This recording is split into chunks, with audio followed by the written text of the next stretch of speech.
The 1957-58 NHL season, hockey's first Labor War, Rocket Richards' 500th goal, and Willie O Ree the deep dive. Dive into the historic 1957-58 NHL season with this comprehensive deep dive. We explore the controversial birth of the NHLPA, Ted Lindsay's bitter antitrust lawsuit against the owners, Maurice Rocket Richards' historic 500th career goal, and Willie O Ree breaking the NHL color barrier. Perfect for hockey history buffs, sports labor enthusiasts, and anyone curious about the golden era of the six-team NHL. 1957-58 NHL season, NHLPA history, Ted Lindsay Union, Rocket Richard 500th goal, Willie O Ree hockey debut, Montreal Canadiens Stanley Cup, sports labor history, original six hockey. Welcome to the deep dive. We are thrilled you could join us today. Absolutely. If you're a fan of original six hockey, or if you find yourself fascinated by sports labor history, or maybe you just want to understand the monumental cultural shifts of the mid-20th century, you are in the perfect place. Yeah, it's a wild era. It really is. Today, we are immersing ourselves in a single, incredibly dense source. We are looking at the Wikipedia article for the 1957-58 NHL season. And it is a remarkable year to examine. I mean, this was the 41st season of the National Hockey League, but its legacy is defined just as much by the bitter conflicts in boardrooms and courtrooms as it is by the legendary performances out on the ice. Right, which brings us to our mission for you today. We want to move past the simple box scores.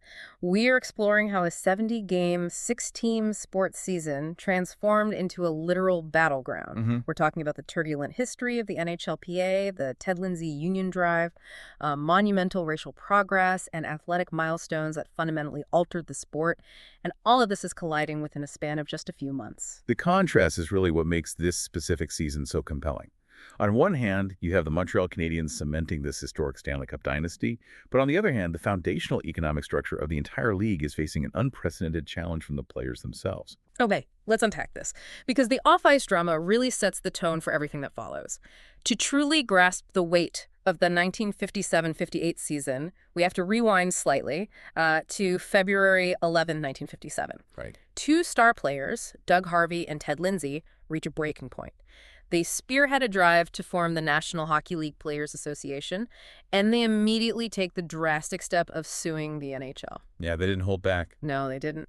So what were the specific conditions driving them to take such a massive risk? Well, the grievances they filed offer a really stark window into the reality of a professional hockey career in that era. The players were not demanding, exorbitant luxuries. They were fighting for fundamental workers' rights. Like what specifically? They sued over the opacity of the player pension plan, which management just completely refused to explain.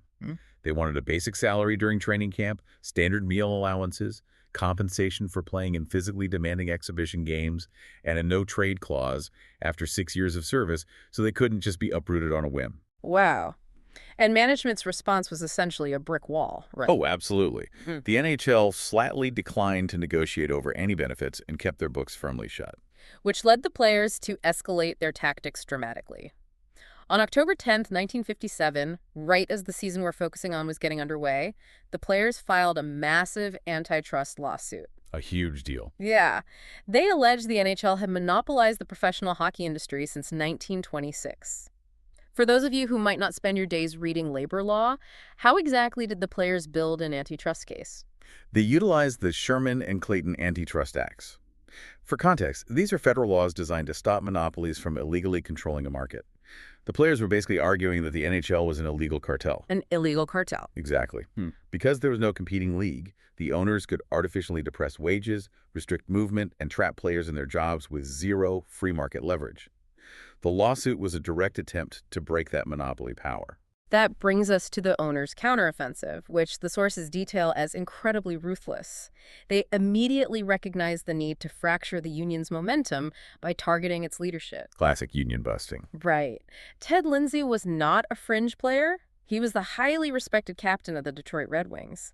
And in a blatant display of power, Detroit stripped Lindsay of his captaincy and traded him to the Chicago Blackhawks in July of 1957. Was there a strategic reason management chose Chicago as his destination? It was a highly calculated geographical maneuver. The NHL needed to physically remove Lindsay from the Detroit locker room.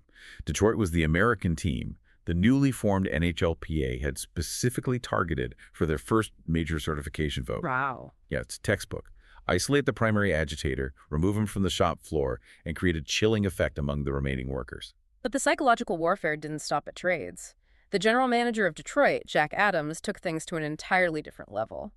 He began planting fabricated stories in the press, suggesting Lindsay had been bad-mouthing his own Red Wings teammates. And then Adams executed a stunt that seems almost unbelievable today. He produced a fake contract and showed it to the press. The audacity of that move is just staggering.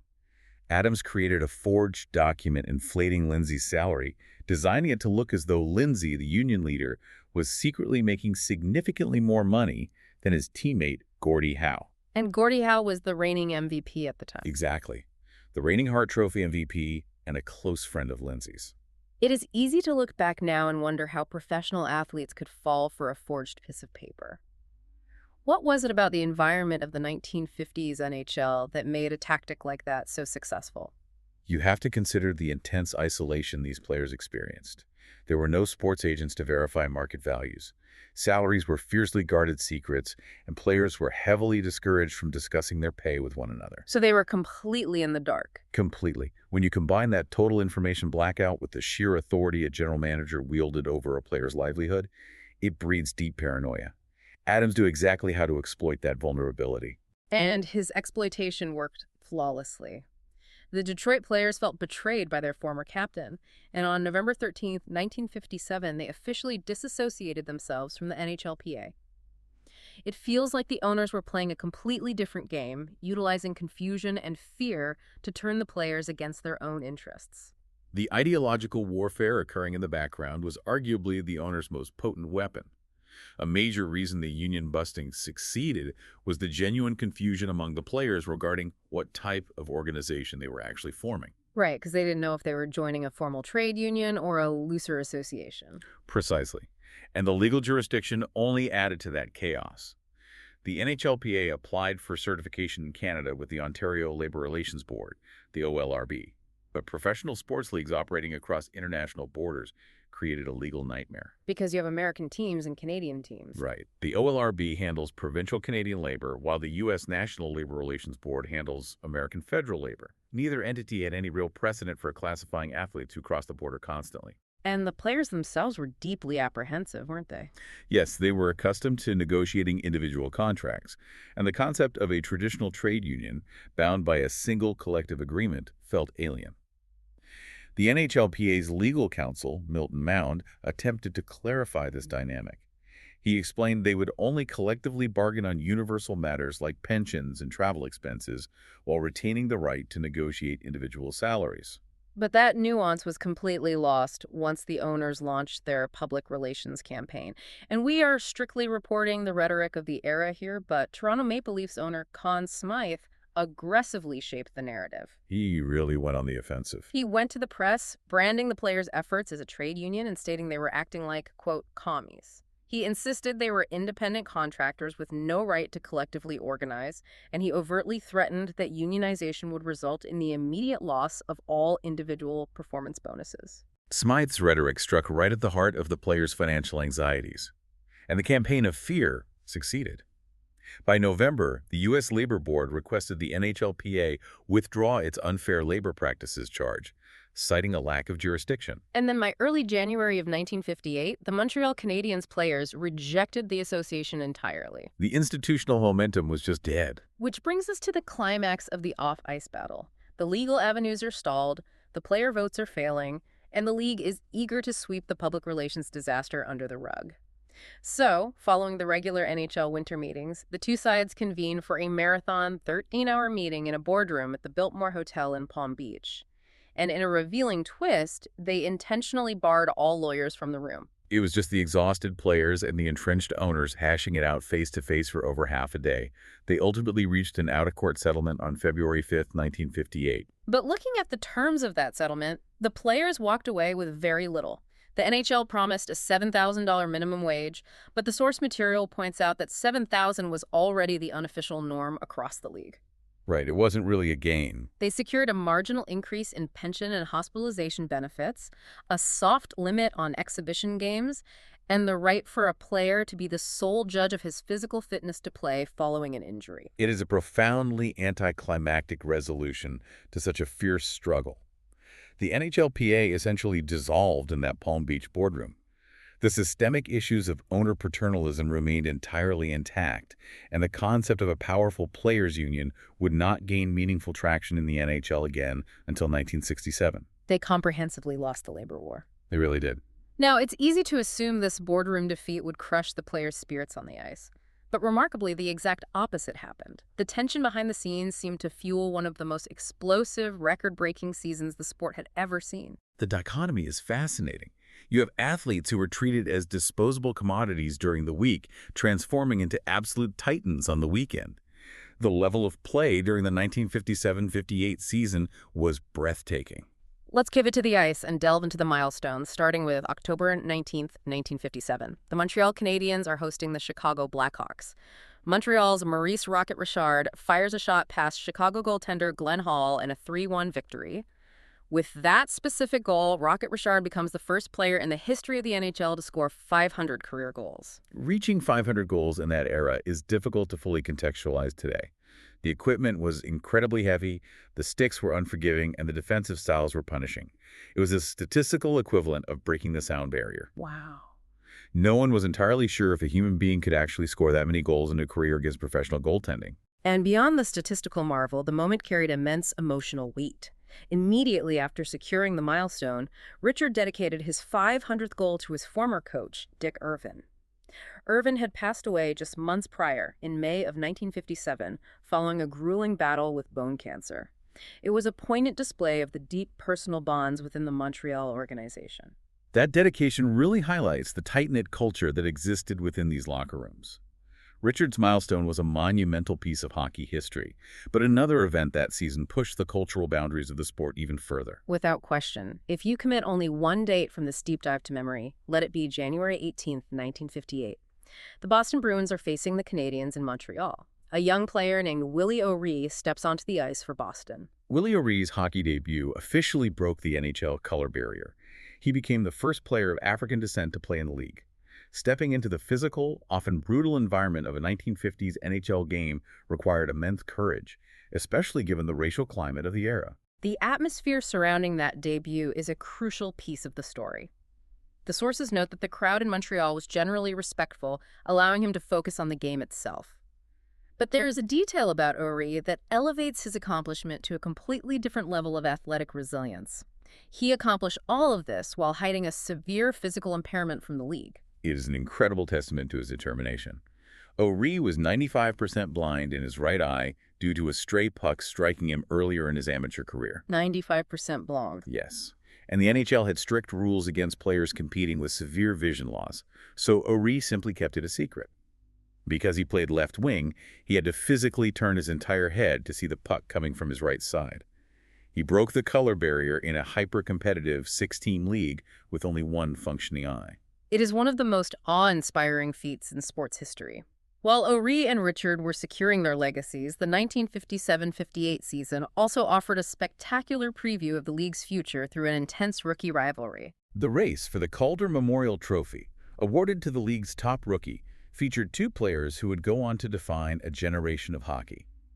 You had Bobby Hull debuting for the Chicago Blackhawks and Frank Mahovlich debuting for the Toronto Maple Leafs. Their playing styles were as distinct as they were dominant. Hull brought a blistering speed and a revolutionary slap shot that terrified goaltenders, while Mahovlich utilized a smooth, powerful stride to overpower defenders. The Calder Trophy ultimately went to Mahovlich, which is particularly noteworthy when you examine the team standings that year. Earning Rookie of the Year honors is difficult under any circumstances, but Mahovlich achieved it while playing for a Toronto team that finished dead last in the 6-team league, managing only 21 victories all season. He produced elite numbers in an environment that offered very little support. The struggles of Toronto stand in stark contrast to the absolute dominance at the top of the standings. The Montreal Canadiens didn't just win the regular season, they suffocated the competition. They finished with 96 points, leaving the second-place team 19 points behind them. Their statistical profile is overwhelming. They scored 250 goals while allowing only 158.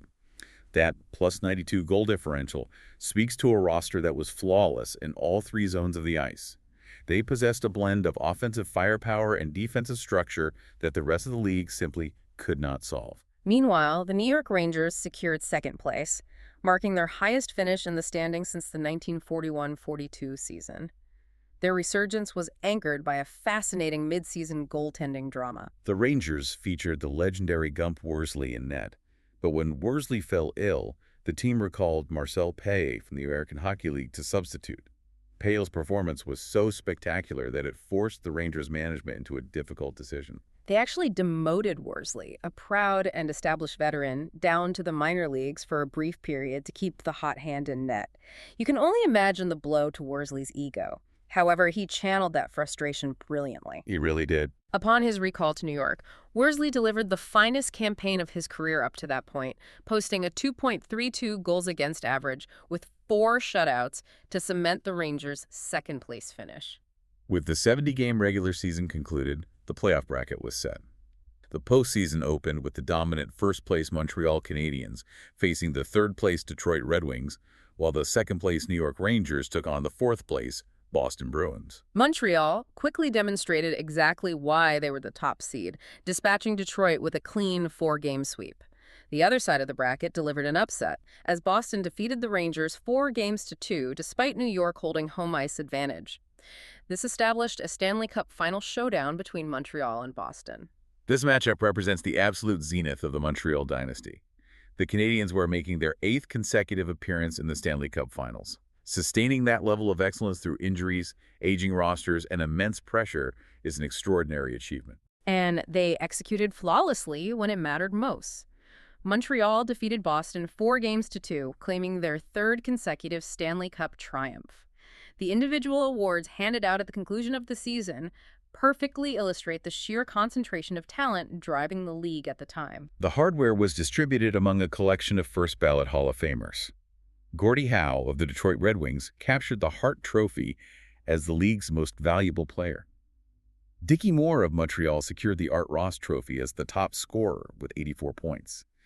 Montreal's Jacques Plante claimed the Vezina Trophy for the league's best goals against average, marking his 3rd consecutive win. And we cannot overlook the James Norris Memorial Trophy, awarded to the league's best defenseman. It was won by Doug Harvey for the 4th consecutive season. There is a profound irony there. Exactly.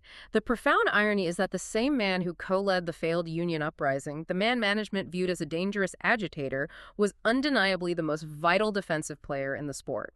If we synthesize all these elements, the 1957-58 NHL season reveals itself as a year defined by stark paradox.